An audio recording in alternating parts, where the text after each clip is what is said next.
رانا احسان صاحب، عام آدمی کی جب سمجھ میں آنے کی بات ہوتی ہے تو عام آدمی کو غرض یہ ہوتی ہے کہ پیٹرول سستا ہو جائے، اور اگر آپ یہ کہہ رہے ہیں کہ ہم گریجولی کم کر رہے ہیں لیکن مہنگائی میں کمی واقع نہیں ہوئی، جو ایل پی جیز کی ریٹ کم ہوئے اس کا اثر جو ہے وہ نہیں ہوا، اس طرح سے ریفلیکٹ نہیں ہوا کہ واقعی کم ہو رہی ہو۔ مہنگائی یہاں پر کم نہیں ہو رہی، غربت یہاں پہ بڑھ رہی ہے، قرضوں پہ قرضے ہم یہاں پر لے رہے ہیں، سرکولر ڈیٹ ہمارا بڑھا چلے جا رہا ہے۔ وزیر اعظم مجھے سمجھ میں نہیں آتا، 50 دورے کر لیتے ہیں، آپ کیا کر رہے ہیں دورے کر کے؟ کیا ملک میں انویسٹمنٹ لے کر آ رہے ہیں آپ ملک میں؟ تو ہم کہیں کہ آپ وہیں رہیں، آپ وہاں رہیں اور ملک چلتا رہے، لیکن وہ بھی نہیں ہو رہا۔ پھر پلس یہ کہ آپ اجلاسوں میں شرکت نہیں کرتے، تو ملک، میں تو صرف یہ سوال کر رہی ہوں کہ ملک اس طرح سے چلا کرتے جب آپ کے پاس ملک میں پیسہ نہیں ہے چلانے کو، تو ملک کیسے چلیں گے؟ اور پیسہ لانے کے لیے آپ کیا کر رہے ہیں؟ سمپل کرپٹو کے علاوہ پیسہ لانے کے لیے کیا کر رہے ہیں؟ آپ کو ایک چیز ہمیں سمجھنی ہوگی کہ اس ملک کے 2 صوبوں میں تو ایک جو ہے دہشت گردی کے واقعات آپ کے سامنے ہیں، اور 2 صوبوں کے اندر جو معاشی صورتحال ہے اس دہشت گردی کی وجہ سے وہ بھی آپ کے سامنے۔ تو اس ماحول کے باوجود کہ آپ کا افغانستان کا بارڈر بند ہے، اور وہ بھی نیشنل سیکیورٹی کی وجہ سے بند ہے، ہم نے 3.7 کی گروتھ کی، اور گروتھ کا دیکھیں، اب آپ اس کو کہیں کہ پر کیپٹا بڑھا ہے، آپ کہیں کہ یہ جو آمدن بڑھی ہے یہ مخصوص لوگوں کی بڑی ہے اور یہ اکانومی کی نہیں بڑی، تو یہ ڈبیٹ تو کبھی نہیں ختم ہوگی۔ بات یہ کہ آپ کے جو اوور آل جی ڈی پی پر کیپٹا بھی بڑا ہے، آپ کی ایک آپ کا جو آپ نے ڈیٹ کی بات کی، ڈیٹ ٹو جی ڈی پی بھی ریڈیوس ہوا ہے ایز اے پرسنٹیج، اس میں قدرے بہتری آئی ہے، تو آپ کے اوور آل جو فسکل اور میکرو انڈیکیٹرز ہیں وہ بہت بہتر ہوئے ہیں۔ اب چیلنج ایک ہی ہے، میں نے آپ کو پہلے بتا دیا تھا کہ جب تک یہ ملک 6-7% پہ گرو نہیں کرے گا، آپ کو غربت کی شرح میں کمی ہوتی نظر نہیں آئے گی۔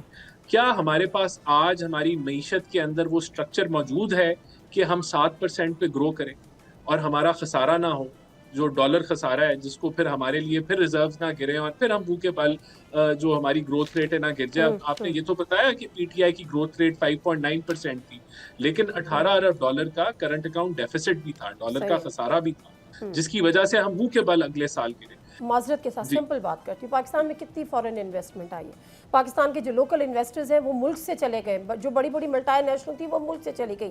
آپ فیصل آباد چلے جائیں، وہاں پہ جو کپڑے کی صنعت ہے، آپ تو خود فیصل آباد سے، ہمیں ایپٹما کے لوگ بیٹھ کے یہاں پر بتاتے ہیں کہ یہاں تو صنعتیں بند پڑی ہوئی ہیں۔ سر مجھے یہ بتائیں، یہ چیزیں بتائیں مجھے، وہ انڈیکیٹرز نہ بتائیں جس کا نہ مجھے کچھ سمجھ آئے اور نہ اس کا لیمن پہ کوئی اثر ہو۔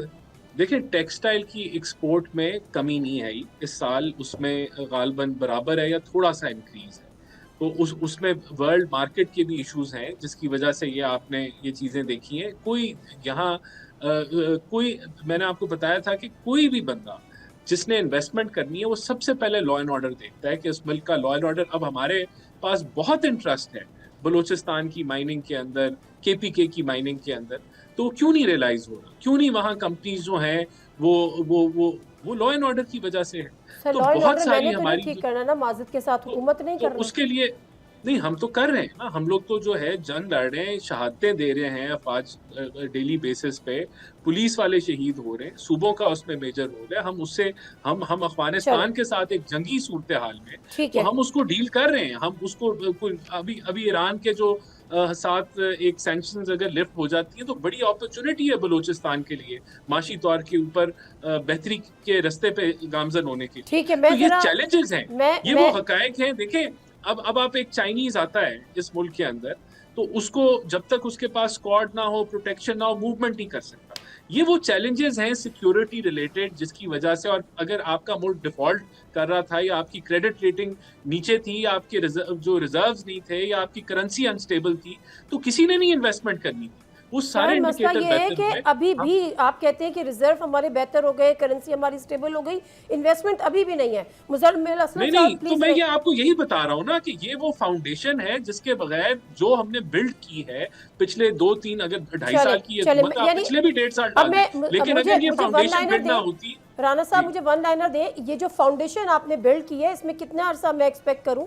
1 سال، 2 سال، 3 سال کہ آپ لوگ بہتر کر جائیں گے؟ یا ہماری 2.5 سال کا ٹینیور ہے، 2.5 سال میں ہم نے ڈیلیور کرنا ہے۔ اگر ہم نہ کر سکے ڈیلیور تو آپ بالکل ہمیں آپ کانوں سے پکڑ لیجئے گا۔ پکا؟ مزمل اسلم صاحب ذرا